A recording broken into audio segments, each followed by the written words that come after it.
ejekan Amerika Serikat selama ini tuh benar, bahwa orang Indonesia itu dukung Palestina, anti Israel dan sebagainya, tapi cuma omon-omon aja karena dia tidak memiliki kemampuan diplomatik yang memadai dan tidak memiliki kekuatan militer yang pasti untuk bisa mengatasi konflik di Timur Tengah. Kan begitu.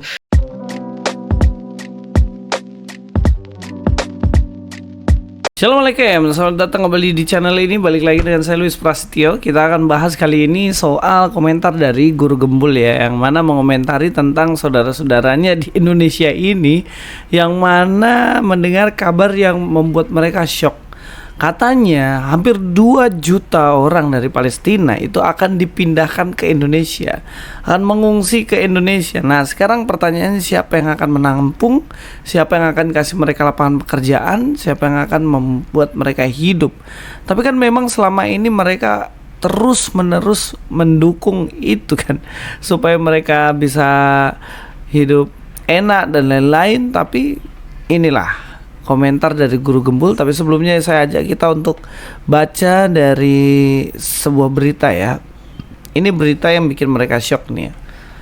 Donald Trump ingin kirim pengungsi Gaza ke Indonesia, begini respon media internasional. Jadi memang di sini kalau kata dari utusan Trump ya untuk Timur Tengah ini, Steve Witkoff ini mengungkapkan niat ini dalam sebuah wawancara di NBC ya.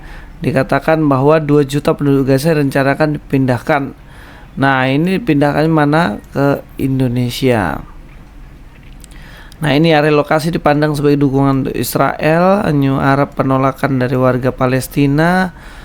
Indonesia tidak mengetahui rencana AS. Nah ini nanti kalian baca sendiri aja. Tapi mungkin ini ada benarnya, atau mungkin berita ini hanya sebuah spekulasi saja dari sebuah pemberitaan. Tapi ini ternyata membuat shock ya. Shocknya seperti ini ya. Media asing soroti RI tolak usul Trump buat tampung pengungsi Gaza. Jadi mereka menolak ini. Gak tahu kenapa menolak, tapi yang jelas hal-hal ini menunjukkan bagaimana solidaritas Indonesia ini ya harus dibuktikan dalam hal ini begitu. Tapi sekali lagi, kalau menurut saya sih, saya nggak setuju juga ya kalau dibawa ke Indonesia, karena kita tahu di Indonesia ini bagaimana kehidupan masyarakatnya memiliki budaya yang berbeda dengan mereka di sana yang hidup dalam peperangan ya. Kita tentunya di sini sudah cukup damai, cukup enak, mau ngapa-ngapain juga nggak ada masalah, kecuali segelintir orang yang suka tolak sana sini ya. Tapi lebih daripada itu ya aman-aman aja sih. Ini kemudian komentar dari Guru Gembul tentang rencana dari Trump ini. Kita nonton videonya. Nampaknya hal inilah yang ingin ditegaskan oleh pemerintahan Donald Trump yang baru terpilih di Amerika Serikat itu. Jadi dia kemarin-kemarin itu bikin semacam prank. Tanggal 19 Januari tahun 2025, dia tuh bikin semacam prank. Dia mengatakan, kurang lebih pernyataannya adalah seperti ini. Pertanyaan yang masih tersisa adalah bagaimana membangun kembali Gaza, serta akan direlokasi kemana sekitar 2 juta warga Palestina itu. Untuk sementara waktu, dia garis bawahi ya, untuk sementara waktu Indonesia misalkan merupakan salah satu lokasi yang sedang didiskusikan untuk menampung sebagian dari mereka. Itu kata Pak Witkoff. Pernyataan ini sebenarnya mengandung banyak sekali sentimen dan ejekan-ejekan gitu. Jadi sebenarnya dalam hal ini Amerika Serikat itu kan itu bukan pernyataan resmi. Itu hanya pernyataan dari salah seorang staf Timur Tengah yang ingin menjelaskan bahwa Indonesia mungkin berpotensi misalnya akan diberikan kesempatan untuk menampung pengungsi Gaza sampai 2 juta orang. Sementara sampai Gaza dibangun kembali, kan kurang lebihnya seperti itu. Nah, pernyataan ini adalah tantangan sebenarnya kepada pemerintah dan rakyat Indonesia. Coba buktikan omon-omon kamu selama ini. Kalian itu selama ini menghujat Israel. Kalian selama ini itu mendukung Palestina. Kalian selama ini bersyukur dan nyumpahin ketika Amerika Serikat kebakaran.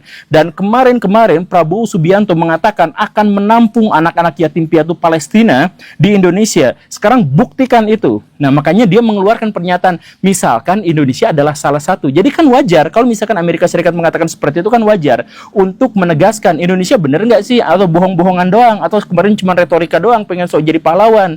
Coba buktikan, kami tawarkan itu, kan begitu ya. Nah, pernyataan ini sekali lagi ya, tidak resmi. Pernyataan ini dikatakan oleh pejabat yang memang memiliki otoritas untuk mengatakan itu, tapi dia mengatakan di belakang layar sih kurang lebih obrolannya kayak gini. Lalu dilemparkan ke ruang publik untuk mengejek orang Indonesia dan untuk menantang rakyat Indonesia untuk membuktikan dukungan terhadap orang Palestina sampai sejauh mana. Mau nggak menerima 2 juta pengungsi orang Palestina? Saya kasih nih, kata Amerika Serikat kan gitu kurang lebihnya. Nah, saya dalam hal ini menjadi sangat kecewa ketika Kementerian Luar Negeri Indonesia akhirnya mengeluarkan sebuah pernyataan resmi. Apa pernyataan resminya? Nih, begini ya. Pemerintah RI tidak pernah memperoleh informasi apapun dari siapapun maupun rencana apapun terkait relokasi sebagian dari 2 juta penduduk Gaza ke Indonesia sebagai salah satu bagian dari upaya rekonstruksi pasca konflik. Pemerintah menghindari berspekulasi tentang isu tersebut tanpa adanya informasi yang lebih jelas. Kemudian, Indonesia tetap tegas dengan posisi segala upaya untuk memindahkan warga Gaza tidak dapat diterima. Upaya untuk mengurangi penduduk Gaza hanya akan mempertahankan pendudukan ilegal Israel atas Palestina dan sejalan dengan strategi yang lebih besar yang bertujuan untuk mengusir orang Palestina dari Gaza. Seterusnya begitu ya. Nah, ini pernyataannya resmi, tegas, jelas dari pemerintah Republik Indonesia melalui Kementerian Luar Negerinya. Tapi ini benar-benar memalukan dan bagi saya ini mengecewakan. Kenapa seperti itu? Ini kan ada kalimatnya. Pemerintah tidak pernah mendapatkan berita resmi. Kalau memang tidak pernah mendapatkan berita resmi dan memang tidak pernah ada berita resmi terkait dengan hal ini, lalu kenapa mengeluarkan pernyataan resmi untuk bereaksi atasnya? Kan Amerika Serikat ya tadi itu, dia tuh hanya ngejek, dia tuh hanya ngetes, coba Indonesia yang selama ini omon-omon dukung Palestina, mau nggak saya kasih 2 juta gitu. Itu kan nggak resmi, itu di belakang layar, itu baru kemungkinan.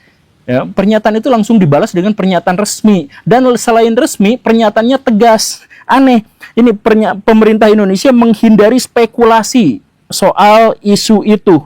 Itu katanya dia bilang menghindari spekulasi. Kalau dia memang benar-benar menghindari spekulasi, ngapain juga di komen secara resmi? Dan ngapain juga mengeluarkan pernyataan tegas bahwa kami menolak? Kan dia bilang, saya tidak tahu, tidak terima ini dan kami menolak untuk spekulasi. Tapi kenapa langsung mengeluarkan pernyataan resmi dan mengeluarkan sesuatu yang tegas? Ini gimana ceritanya? Jadi kalau misalkan Baraya, misalkan ada dalam suasana spekulasi, misalkan dia spekulasinya judi gitu. Di tempat judi itu Baraya bilang, saya tidak mau berspekulasi. Ya jangan judi gitu. Kalau jangan judi ya jangan ke tempat itu gitu. Kalau misalkan saya tidak mau berspekulasi, tapi kalimat berikutnya, kami dengan tegas menolak hal itu. Itu kan baru spekulasi, baru isu, katanya nggak mau, tapi malah diterima juga. Ini yang anehnya. Kemudian yang berikutnya, Indonesia dengan tegas menolak pemindahan warga Gaza karena itu akan mendukung pendudukan Israel di sana. Ini pertanyaannya, kan di situ dikatakan bahwa untuk sementara, bukan seterusnya, untuk sementara, kan sekarang Gaza hancur luluh lantak gitu ya, maka sementara ditampung dulu di Indonesia, nanti dikembalikan, kan begitu. Tapi pernyataan resmi orang Indonesia itu adalah kami menolak mendatangkan pengungsi itu karena justru nanti Israel akan menduduki di situ. Ya kan berarti benar-benar ini apa ya, saya mohon maaf ya, ini kan pernyataan resmi pemerintah Indonesia melalui Kementerian Luar Negeri.